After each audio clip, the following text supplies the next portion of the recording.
con lo que es el proceso y lo están aclarando inclusive las empresas vinculadas a ello, el proceso de modificación de los contratos vigentes actuales que tiene el ICE con las distintas empresas llamadas Coneléctricas que le venden electricidad al ICE. Eso implica también cooperativas. Antes de iniciar con este análisis y poner en perspectiva este tema, queremos decir que invitamos a lo que es ACOPE, que es la Asociación Costarricense de Productores de Energía, pero ellos dijeron que había que avisarles con mayor antelación para poder venir a discutir sobre el tema. E igualmente les extendimos la invitación a las Coneléctricas, que son las cooperativas que también venden servicio, pero ellas manifestaron que no podían estar presentes esta mañana. Pero bueno, sin embargo, que queremos agradecer que hoy nos acompañan Javier Orozco, que es el director de Planificación Eléctrica del ICE, Osvaldo Durán, que es de la Federación Conservacionista, y también Angélica Barrantes, que es de Ríos Vivos de Pérez Celedón, donde se desarrolla un proyecto, o se pretende desarrollar un proyecto hidroeléctrico con precisamente una empresa, no sé si es una empresa o es una cooperativa, es una empresa de estas eléctricas, bien, que venden servicios al ICE. Ese es el tema en discusión. Javier Orozco, director de Planificación Eléctrica del ICE, la presidenta ejecutiva anunció que se va a iniciar la negociación con algunos de los contratos que ya se están venciendo, que le venden energía al ICE.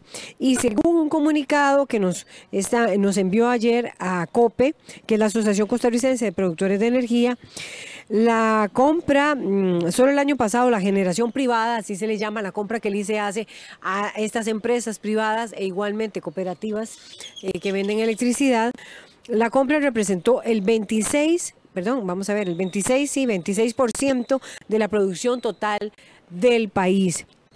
Bien, ¿por qué se van a iniciar ciertas negociaciones? ¿Es que se vencen o es que también es necesario negociar precios, condiciones?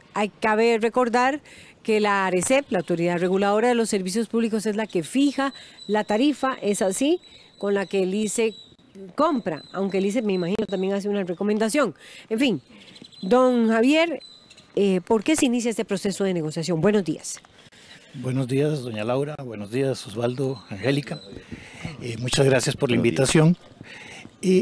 La negociación de contratos es un proceso continuo. Todo el tiempo, cada vez que se vence un contrato de compra de energía, hacemos una renegociación y se van perfeccionando los contratos y se van ajustando. Esto es una actividad totalmente regulada por la ARECEP, que son el precio, por ejemplo, y las condiciones del contrato tienen que ser refrendadas por la ARECEP. O sea, no es una decisión bilateral entre el ICE y el generador, sino que por ser un servicio público interviene la ARECEP. Ahora, ¿qué es la particularidad que tiene la renegociación de los contratos que se están venciendo? Si es la ARECEP la que fija la tarifa, entonces, ¿qué es lo que se negocia en ese contrato? Lo que se negocia es los términos técnicos de cómo hacer esa participación del generador. Digamos en términos sencillos. Por ejemplo, los contratos establecen las condiciones mínimas de los equipos de seguridad y protección que tienen que tener. Conforme va avanzando la tecnología y los sistemas que tiene el país, se le va incluyendo dentro de los contratos la obligación a los generadores de hacer inversiones en sus plantas para tener ese tipo de equipos. También se introducen cláusulas para que cuando hay excedentes de energía o condiciones donde conviene que no haya generación, poder suspender la generación. Entonces, ese tipo de cosas son las que se van introduciendo normalmente en estos tipos de contratos. Javier Orozco, director de Planificación del ICE, ¿qué es lo que hace que el ICE diga, bueno, no hay condiciones para comprar esa energía? siempre la tiene que comprar, o para que no entre en operación una empresa eléctrica que le vende electricidad al ICE, por ejemplo. ¿Qué condiciones? Bueno, que haya, por ejemplo, si es un día de octubre en la noche que está lloviendo mucho, como tenemos un parque hidroeléctrico grande. ¿Un país que llueve mucho? Sí, entonces en ese momento la capacidad instalada de sobra atiende la demanda. Entonces puede ser que por cuestiones operativas convenga que ciertas plantas se apaguen y que otras sigan otras entren en funcionamiento. Exactamente. Ahora, nosotros sí vale la pena aclarar que la generación independiente o generación privada trabaja para el ICE, suple de energía al ICE, es como lo que llaman en inglés una outsourcing.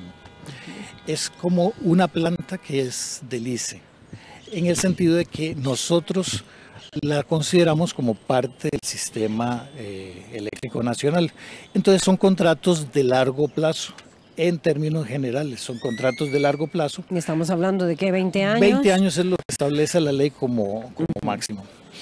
Aquí lo que estamos viendo en este momento es unos contratos muy especiales de corto plazo hasta 2023, 2026, donde cambian las condiciones de la demanda y son sobre las plantas que se están venciendo.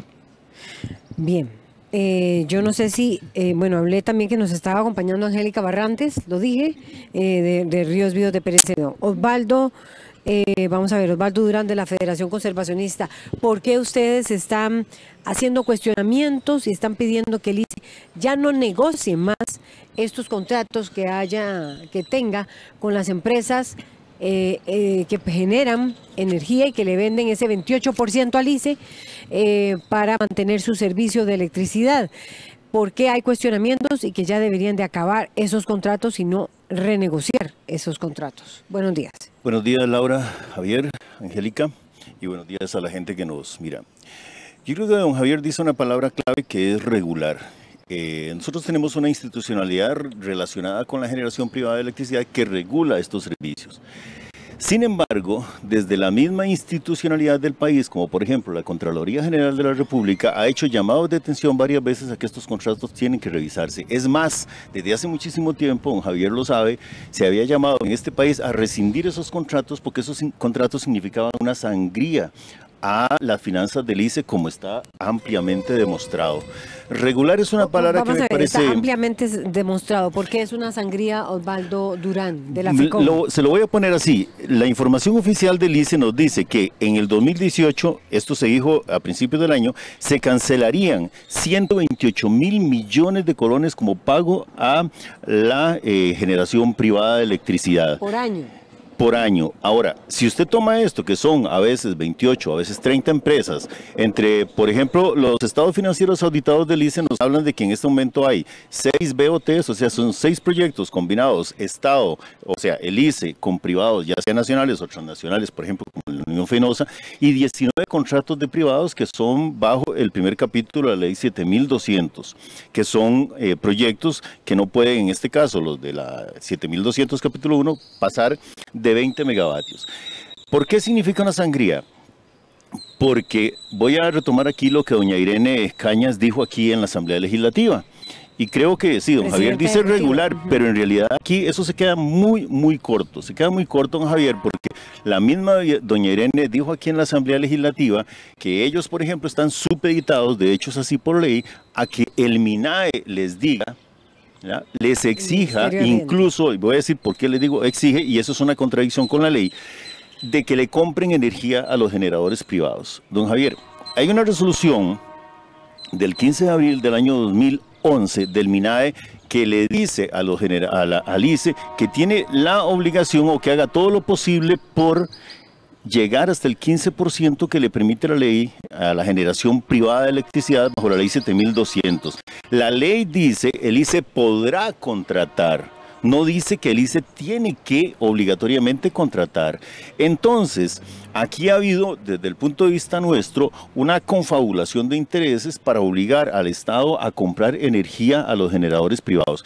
Nosotros hemos hecho cálculos desde hace muchísimos años y tenemos ahí que en promedio cada empresa por día recibe hasta 5 millones de colones. Es más, ahorita estamos viendo un contrato que se firmó con la empresa Chesolís, de eso va a hablar Angélica ahora, que implicaría una erogación de 34 mil millones de colones, es decir, estamos hablando de más de 4 millones de colones por día si llegara a hacerse ese contrato.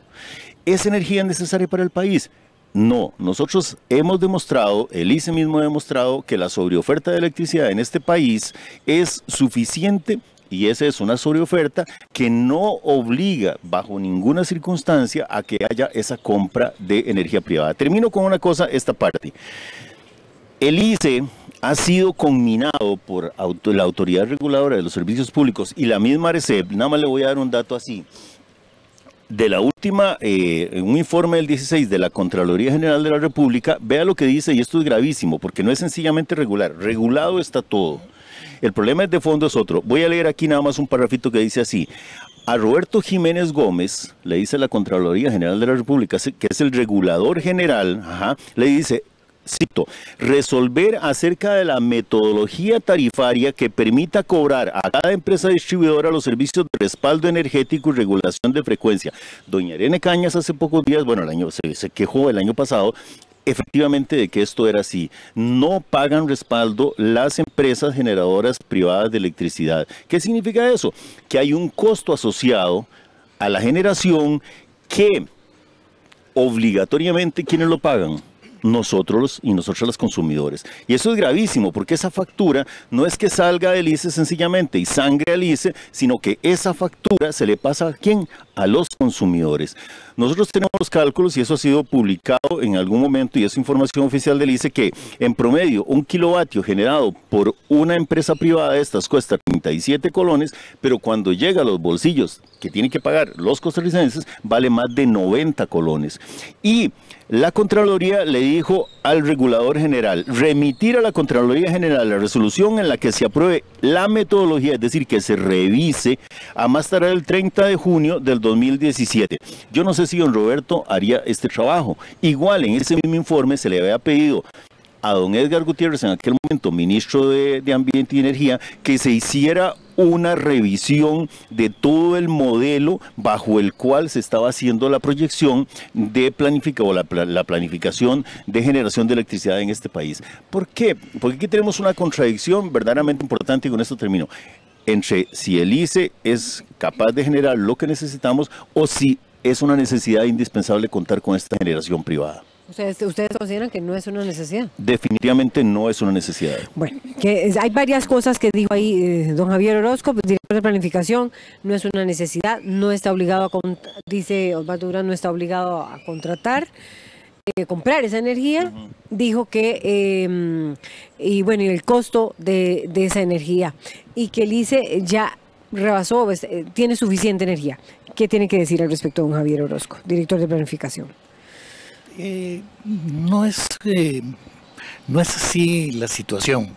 Por ejemplo, el decreto que sacó el ministerio combinaba al ICE a llegar hasta los topes de la generación privada, pero hay que leerlo con cuidado porque decía contrate hasta llegar a los topes que da la ley según las necesidades del sistema. O sea, en ningún momento el ICE hizo contrataciones más allá de lo que la planificación y las expectativas de crecimiento del sistema le obligaba.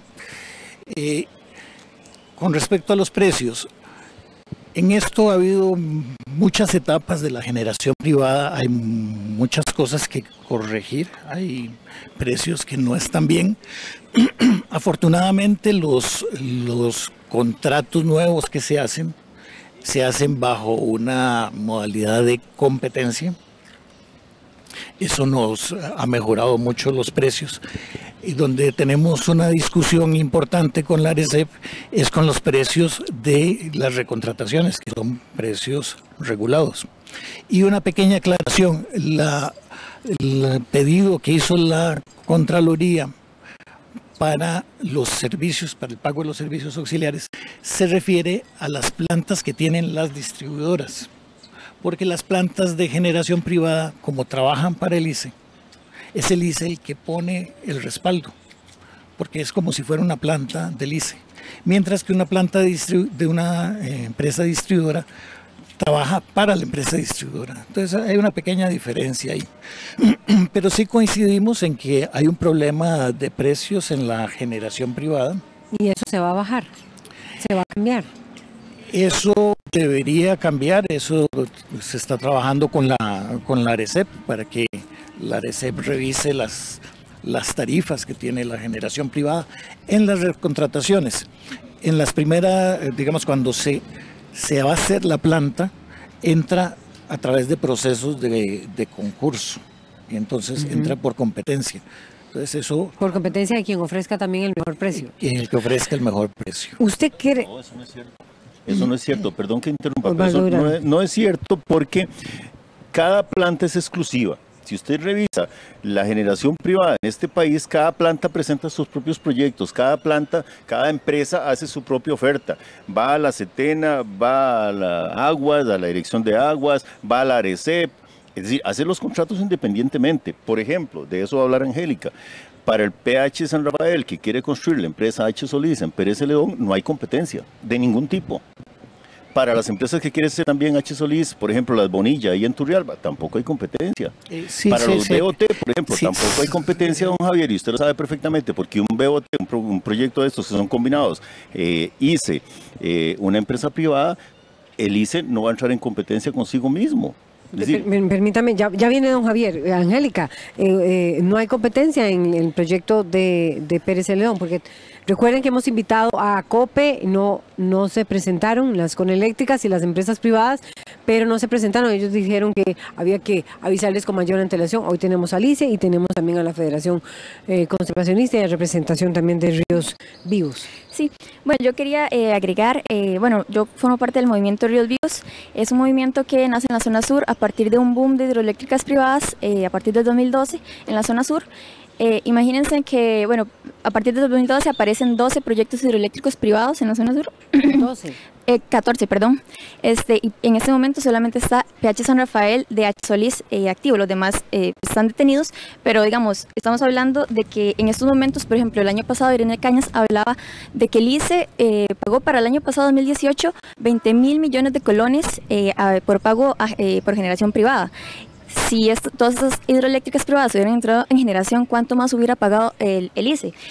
Por ejemplo, el José María Villalta sacó, hizo una investigación en donde, de nuevo, ¿verdad? Recalcan ese precio que de generación por kilowatt por hora sí es generado de parte del ICE, que anda por ahí de los 35 colones, y en el caso de las privadas es de 55 colones, ¿verdad? Entonces, comprar la energía privada definitivamente es mucho más caro para el ICE, por lo tanto para el país, para todos y todas nosotras. Y en el caso de la zona sur, con el PH San Rafael de la empresa H. Solís, por ejemplo, en el contrato que ya firmaron con el ICE el año pasado, estarían ganando anualmente alrededor de, el ICE le estaría pagando alrededor de 2.000 millones de dólares al año. Entonces imagínate, digamos, con esos 20.000 millones de colones que el ICE pagó el año pasado privada, o sea, agregándole si este nuevo proyecto pues empieza a generar y a vender la electricidad al ICE, más los otros dos proyectos hidroeléctricos en Turrialba también de la empresa H. Solís, o sea, ¿cuánto más va a estar pagando el ICE? Digamos, Irene Cañas ya el año pasado lo dijo aquí en la Asamblea Legislativa, digamos, que es necesario revalorar si se renuevan esos contratos. Entonces, digamos, también es muy extraño que estén hablando, ¿verdad?, de esta revalorización de renuevo de contratos, pero a la vez están firmando contratos con empresas privadas para seguir comprando electricidad que ya sabemos que va a encarecer la electricidad. Entonces, bien, vamos a ver, don Javier Orozco, usted escuchaba lo que decía Angélica Barrantes y también Osvaldo dice que no son precios que entran en competencia. Angélica hablaba sobre todo de que hay varios proyectos en la constructora Hernán Solís, H. Solís, y que cuestionan que para qué son necesarios y el costo.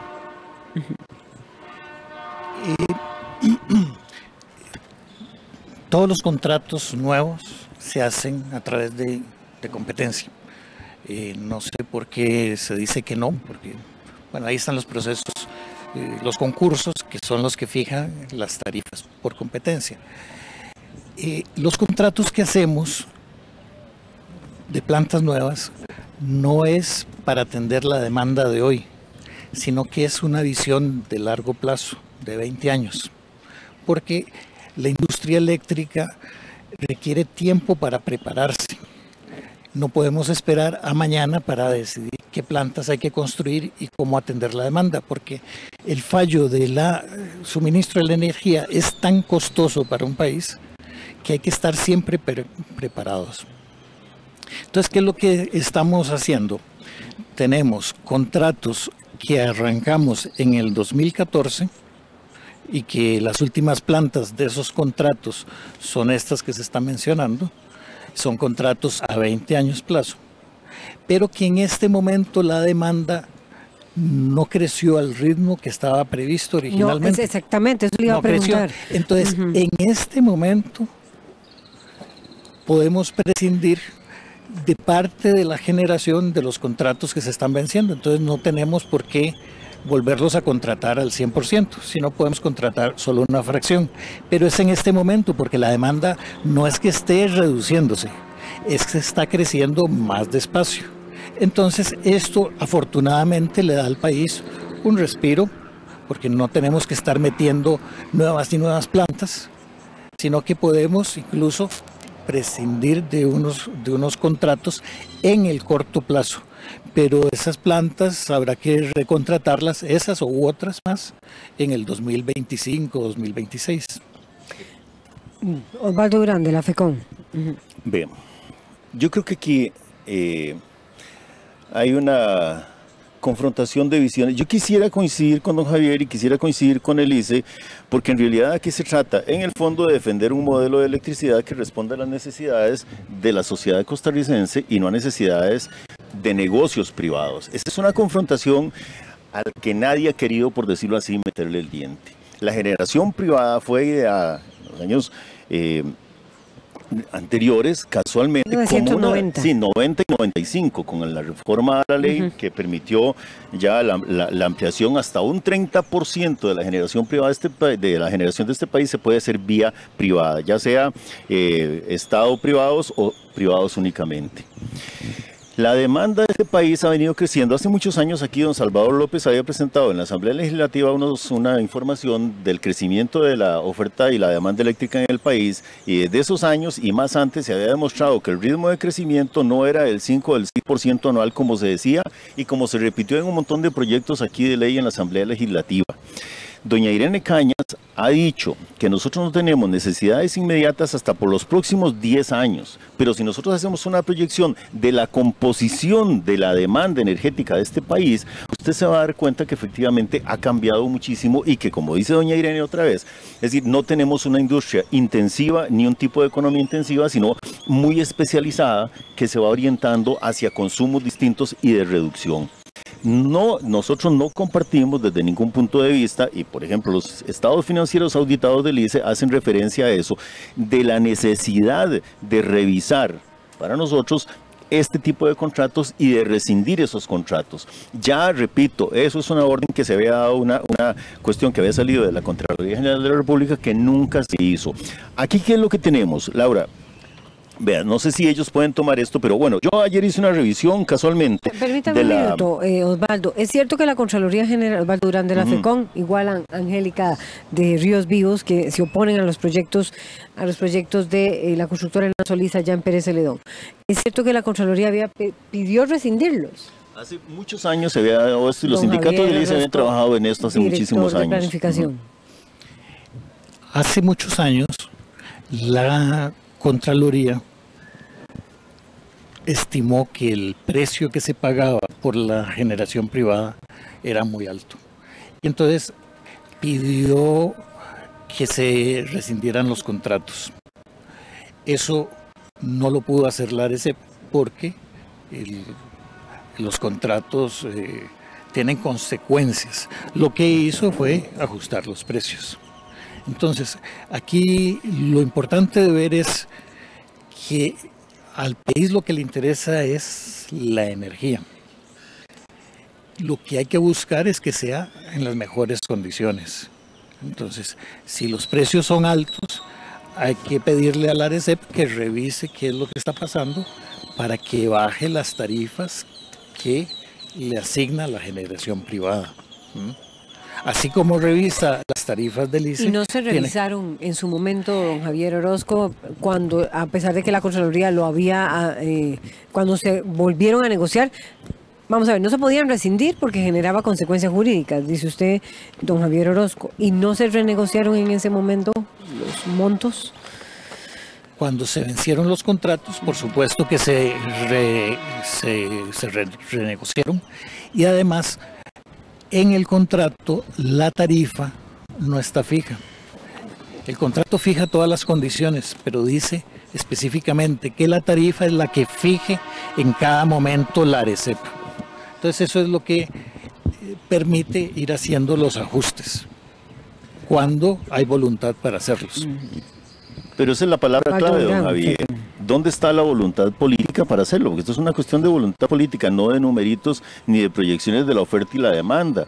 En realidad aquí lo que nosotros tenemos es un modelo de electricidad que está montado sobre la base de favorecer una serie de negocios. Y usted lo sabe perfectamente, y yo en esto quiero coincidir con el ICE, en términos de que el ICE, para ponerlo en términos sencillos, está obligado a desenchufarse, a desconectar y dejar de generar para darle campo a la generación privada en cualquier momento que haya oferta de electricidad privada. Entonces resulta que la electricidad del ICE es más barata, mucho más barata que la electricidad privada, pero el ICE está obligado a comprar la energía. Entonces hay dos cosas. Uno, está obligado, pero usted había dicho, Osvaldo Durán, que no lo estaba. No, la ley dice que el ICE podrá, pero la práctica en este país ha sido que el ICE está obligado y lo hace así, y todo el mundo sabe en este país, y en el ICE se sabe que cuando un generador privado dice voy a generar, el ICE se desenchufa.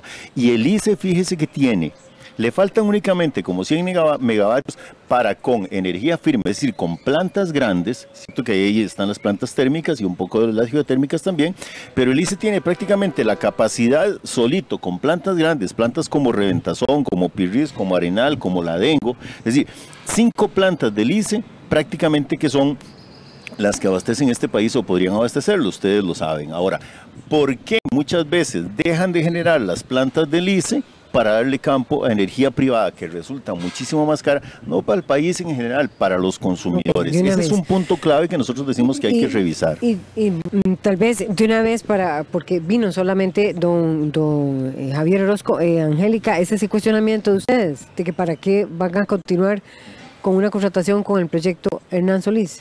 Por supuesto, para nosotros no tiene ningún sentido porque además, bueno, estos proyectos tienen una afectación en las comunidades y en el ambiente que simplemente, digamos, aquí las empresas llegan pues con el objetivo de lucrar a costa del bienestar de las comunidades y pues de todos y todas los que pagamos una factura eléctrica al ICE todos los meses, ¿verdad? Y bueno, también quería comentarles lo que pasa en estos proyectos con con la empresa H. Solís, que digamos, alrededor de la tramitación de esos proyectos, en prácticamente todas las instituciones públicas que han tenido que ver con la tramitación de esos proyectos, han existido algún tipo de irregularidad en algún nivel, ¿verdad? Entonces, digamos, decir, la Municipalidad de Pérez Celedón, otorgación de permisos de uso de suelo, de terrenos sin escritura, de terrenos que no cumplen los requerimientos básicos para este tipo de otorgamiento de permisos, ¿verdad? En la CETENA se ignora la solicitud de una audiencia pública para las comunidades, se señalan las diversas irregularidades a través de toda la tramitación de este proyecto y se hace caso omiso de lo que les indicamos a la CETENA, ¿verdad? De prácticamente todas las instituciones públicas. Y bueno, de hecho, digamos, en el ICE también nosotros pues nos preguntamos también por qué, por ejemplo, el 31 de octubre del 2017 se vencía la carta de entendimiento entre el ICE y H. Solís, ¿verdad? Esto incluyendo la posibilidad de 2 prórrogas que tenía la empresa, ¿verdad?, para poder empezar con el desarrollo de su proyecto, y pues no pudo cumplir todos los requerimientos antes de que se le venciera el plazo, ¿verdad? Entonces, en un inicio solamente tenía posibilidad para 2 prórrogas, para solicitud de 2 prórrogas, pero digamos el ICE pues hace una cosa que se llama una adenda, que es como un agregado, y entonces digamos en donde dice, digamos, en vez de 2 prórrogas, bueno, no, tenían chance a 3 prórrogas. Entonces se les extiende el plazo para poder presentar y cumplir todos los requisitos que tienen para desarrollar el proyecto. Entonces, digamos, bueno, no sé, a nosotros nos parece muy extraño, muy cuestionable este montón de irregularidades como que parece que favorecen a estas empresas privadas, ¿verdad? E ignoran las posiciones y las oposiciones de la gente en las comunidades. Don Javier Orozco. El proceso de contratación de proyectos hidroeléctricos o de cualquier tipo de proyectos es un proceso muy complejo. Involucra una gran cantidad de permisos, de trámites. Entonces, en el proceso está previsto todo este tipo de prórrogas y es normal que se den las prórrogas. Cuando hacemos un concurso, lo hacemos porque prevemos una necesidad de largo plazo de capacidad instalada en el sistema eléctrico. Y el propósito del concurso es lograr que el país cuente con la capacidad que está prevista, que es necesaria. Entonces, en realidad no existe ninguna contradicción en que el ICE, aplicando los procedimientos que existan, negocie con la empresa las condiciones para que, si cumple con todos los requisitos, pueda llevar a feliz término su contrato, porque es para atender la necesidad de generación que tendrá el país en el largo plazo. Tal vez yo, en este caso, le debo decir abiertamente, quiero no coincidir en nada con usted.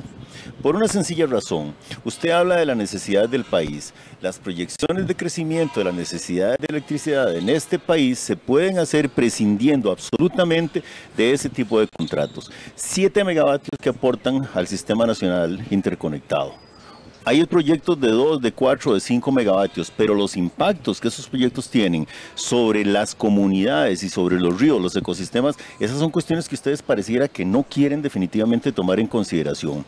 Yo le voy a decir una cosa, en este momento nosotros tenemos ayer, lo que le iba a decir hace un rato, ayer antes estuve revisando la demanda máxima que tenemos en este país y fíjese que es de 1.497 megavatios al 4 de marzo de este año a las 6:15 de la tarde.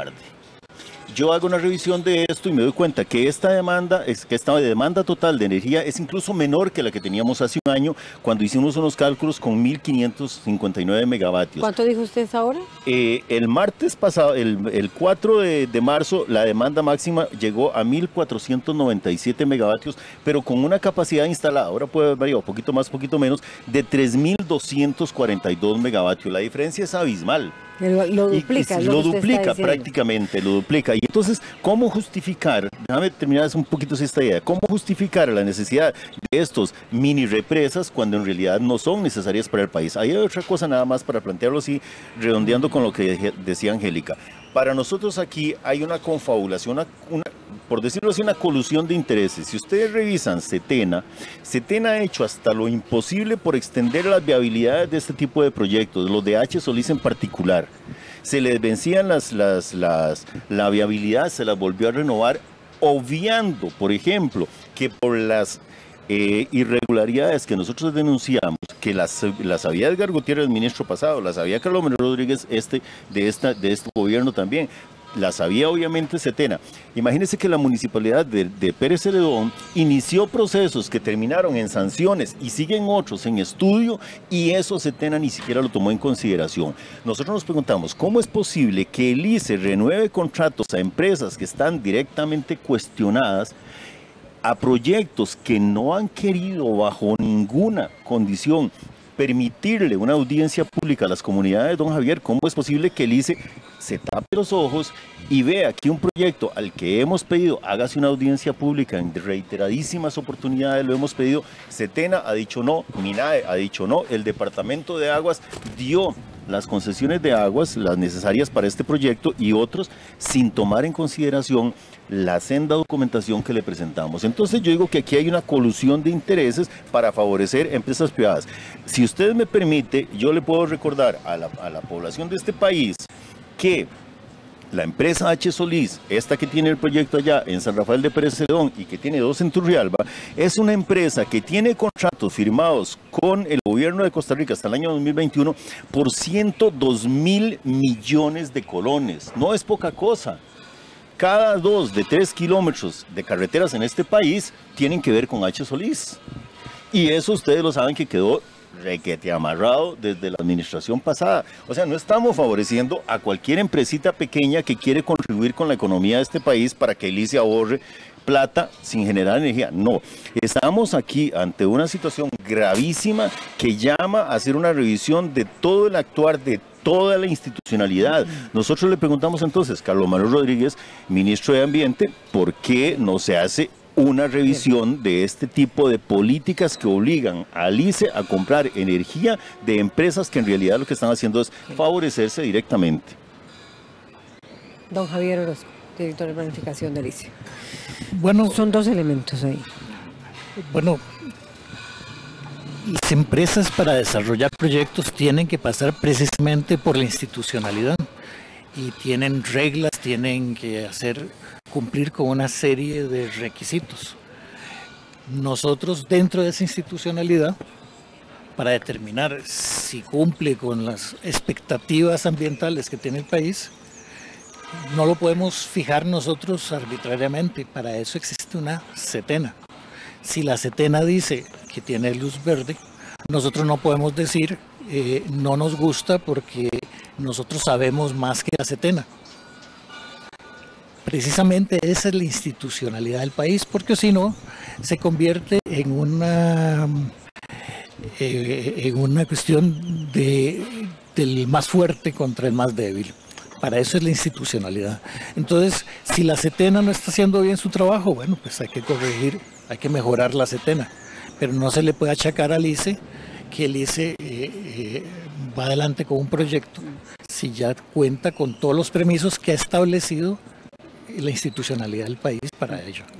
No, don Javier, no, es que no funciona así, este país no funciona así, es decir, ustedes no firman un contrato porque la CETENA dijo que lo firmaran. El ICE firma los contratos porque el ICE argumenta que hay necesidad y usted lo acaba de decir. Ustedes no hacen un contrato con una empresa privada porque la CETENA haya dicho que sí o haya dicho que no. Perdón, ustedes hacen un contrato sobre la base de que usted está diciendo que es necesario esa generación para el país. Lo que estoy diciendo es que la institucionalidad, Javier Orozco. Lo que estoy diciendo es que la institucionalidad dice, para determinar si es ambientalmente aceptable o no, es la CETENA. Para determinar si se ocupa o no se ocupa el proyecto, es el ICE. Entonces, no estoy diciendo, eso lo estás diciendo. ¿Cree que sean necesarios 7 megavatios más con una sobreoferta que duplica las necesidades de este país? ¿Cómo justifica? Respóndame así exactamente. Es decir, ¿cómo justifica el ICE la contratación, por ejemplo, con este proyecto de PH San Rafael, de H. Solís? ¿Cómo lo justifican si en este momento el país tiene prácticamente que duplicada la oferta con respecto a la demanda? ¿Cuál es la argumentación suya para decirme a mí, este proyecto es indispensable para este país? Bueno, es muy sencillo. Y nosotros tenemos como 3.600 megavatios instalados. Y la demanda máxima es 3.242 para ser exactos. 3.600. Entonces, entonces la Contraloría y los estados financieros mienten. Bueno, pero no importa. Y la demanda máxima es 1.700. Ahora, el hecho que usted tenga máquinas no quiere decir que tenga la fuerza para moverlas. Entonces, por ejemplo, si tenemos 380 megavatios de viento instalados, no quiere decir que tenemos disponibles esa potencia todo el tiempo, porque para el viento, ¿y cuál es la potencia que podemos sacar del viento? 0. En plantas hidroeléctricas tenemos como 1.200 megavatios. En verano, ¿cuánto tenemos? La cuarta parte de eso. Y así. Entonces, en un sistema basado en recursos renovables, que dependemos de la naturaleza, es necesario tener esa capacidad adicional para que cuando no hay suficiente agua, o no hay suficiente viento, haya otras máquinas que lo puedan hacer. Y eso no es extraño, o sea, en Centroamérica, por ejemplo, para no ir muy lejos, Guatemala, Nicaragua, Panamá, tienen el doble de la capacidad instalada, porque eso es natural en los sistemas eléctricos. Tal vez a la gente le cueste entender ese concepto, pero es necesario tener eso. Por ejemplo, ahora que estamos en un periodo seco, estamos recurriendo a la generación térmica, que es complemento, porque ya los recursos renovables no son suficientes. Entonces, en épocas secas ocupamos encender plantas térmicas. En épocas con mucha agua, muy lluviosas, pues nos sobra energía, pero eso es natural que así sea. Pero Javier, vea, usted sabe que una discusión que Ya se ha dado tenemos que ir durante muchísimo tiempo en este país es sobre la capacidad instalada que tenemos en energía firme. Voy a repetir esto. El ICE tiene 5 plantas, Arenal, Dengo, Piris, Cachirre, Ventazón, que tienen 945 megavatios de capacidad permanente, firme. Permanente, firme, Perdona, eso es lo que, lo que tenemos. Perdona, permíteme como técnico decirte que esa apreciación es incorrecta. Esa es la capacidad que dice la placa del generador, pero el agua no está disponible. Yo no sé si ustedes han notado que en la época lluviosa los ríos tienen mucha agua y que en la época seca los ríos tienen poquita agua. Lo que mueve las turbinas es el agua. Estos privados, como el que está citando Angélica, lo que venden es agua, es así. Energía filo de agua, es decir, no pueden tener una reserva grande como si lo tiene el ICE. ¿No servirían? Yo de hecho quería agregar que hace un par de semanas leía un artículo de un representante de la ONU que decía que los países de hecho deberíamos de empezar a dejar de depender del agua para la generación eléctrica, de hecho porque estamos en tiempos de cambio climático y por ejemplo para este año que se pronostica un año muy seco, ¿verdad? Y que simplemente no podemos predecir cuál va a ser el cambio del clima en los próximos años, me parece que de hecho no tiene sentido seguir afectando las fuentes de agua de las comunidades para generación eléctrica, entonces creo que el ICE podría buscar otras fuentes de energía que no sean el agua, ¿verdad? Que tiene unas afectaciones graves en el ambiente y en las comunidades. Y también quería hacerle la pregunta al compañero acá, es que, digamos, a nosotros realmente nos extraña mucho que, por ejemplo, que Irene Cañas el año pasado hablara, ¿verdad?, de esta, como de esta obligación del ICE de comprar electricidad a privados, que van a valorar si renovar contratos, ¿verdad?, todo este cuestionamiento, pero digamos, nos extraña mucho que el ICE haya firmado contrato con la empresa H. Solís sin haber tenido la conveniencia nacional de parte del MINAE, ¿verdad? Entonces, bien, digamos... Tengo que cerrar. Tengo que cerrar. Y hay 4 comentarios. Una reacción de don Javier Orozco. O para terminar de cerrar la idea del cuestionamiento de la capacidad del ICE. Digamos, es que me parece que nos parece que es un proyecto que realmente no conviene al país, pero el ICE ya firmó un contrato. Sí. O sea, los contratos que tiene el ICE responden a la obligación que tiene de atender la demanda y los contratos no son para la demanda de hoy, ni la demanda de mañana, ni del año entrante. Son contratos que tienen una visión de 20 años. Responden a un análisis detallado y podemos garantizar que lo que tenemos contratado es para atender la demanda nacional. Una frase de Osvaldo. Una frase nada más. Es decir, la población de este país, los y las costarricenses tienen que darse cuenta que la factura de la generación privada que se está propiciando desde el MINAE, desde la Dirección de Aguas del MINAE, desde la CETENA y desde el ICE, desgraciadamente, esa factura la pagamos los y las costarricenses. Esa revisión obligatoriamente tiene que hacerse. Bien, gracias a Javier Orozco, director de planificación, a Osvaldo Durán de la FECON y también a Angélica Barrantes de Ríos Vivos de Pérez Celedón. Y ustedes generaron comentarios que vamos a leer muy rápidamente a continuación. Mario Villalobos comenta: tener plantas privadas es regalarle a un privado la energía que está en los ríos, que es de todos los costarricenses, y tras de eso nos cobra mucho más caro de lo que cuesta la del ICE. Estas son las cosas que hacen que el ICE parezca no tan rentable. Alan Demo 107 dice, ¿habrá una lista de todos los representantes legales de los que producen electricidad para saber si existen intereses y grupos políticos metidos en este negocio? Bueno, Mario Piedra comenta, hay suficiente generación institucional que hace innecesaria la compra de energía a generadores privados a quienes no existe obligación legal de comprar y aún así se les compra. Además se les compra por encima del costo promedio de costo de producción. Pablo Morales dice, creo que la empresa privada debe asumir todo, pero todo el riesgo y el ICE autónomamente decidir si les compra o no. Bueno, esos son los comentarios que se han generado hasta ahora. Gracias por acompañarnos. Vamos a una pausa y ya venimos con el tema de acueductos, la planta de tratamiento de aguas residuales, lo que va a pasar en la época seca y otros temas de más que tenemos en la revista. Quédese con nosotros. La esperanza y los sueños.